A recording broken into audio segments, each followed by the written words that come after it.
Cover block. First, cover பிளாக்னா என்ன? Second, ஸ்டீல்ல ப்ரொடெக்ட் பண்றாங்க.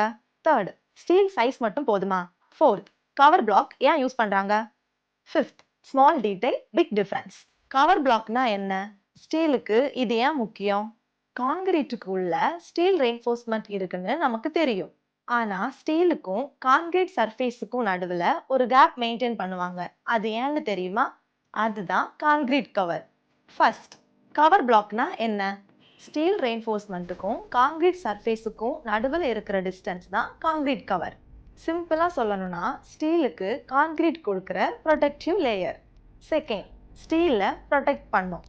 ஸ்டீல்ல டைரக்டா மாய்ஸ்டரும் அவுட் சைட் என்விரான்மெண்ட்டும் கான்டாக்ட் ஆனா ரஸ்ட் டெவலப் ஆகலாம், ரெயின்ஃபோர்ஸ்மெண்ட் டேமேஜ் ஆகலாம். கரெக்டா கவர் மெயின்டைன் பண்ணினா ஸ்டீலுக்கு பெட்டர் ப்ரொடெக்ஷன் கிடைக்கும், டியூரபிலிட்டி இம்ப்ரூவ் ஆகும். தேர்ட், ஸ்டீல் சைஸ் மட்டும் போதுமா? ஸ்டீல் கரெக்ட் சைஸ்ல இருந்தா மட்டும் போதாது, அது கரெக்ட் பொசிஷன்ல இருக்கணும், ப்ராப்பர் கவரும் மெயின்டைன் ஆகணும்.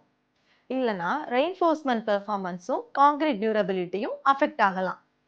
ஃபோர்த், கவர் பிளாக் ஏன் யூஸ் பண்றாங்க? சைட்ல ரெயின்ஃபோர்ஸ்மெண்ட்டுக்கு கீழே கவர் பிளாக்ஸ் யூஸ் பண்ணுவாங்க.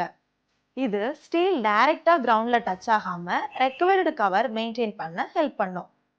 Fifth, small detail big difference. Cover block பார்க்க ரொம்ப ஸ்மால் டீடைல் மாதிரி தெரியலாம், ஆனா கன்ஸ்ட்ரக்ஷன்ல இந்த ஸ்மால் டீடைல் தான் லாங் டேர்ம் குவாலிட்டியை டிசைட் பண்ணும். இது மாதிரி இன்னும் யூஸ்ஃபுல்லான கன்ஸ்ட்ரக்ஷன் டிப்ஸ் வேணுமா? நம்ம ஜெயம் கன்ஸ்ட்ரக்ஷனை ஃபாலோ பண்ணுங்க. ஜெயம் கன்ஸ்ட்ரக்ஷன், குவாலிட்டி அண்ட் ட்ரஸ்ட்.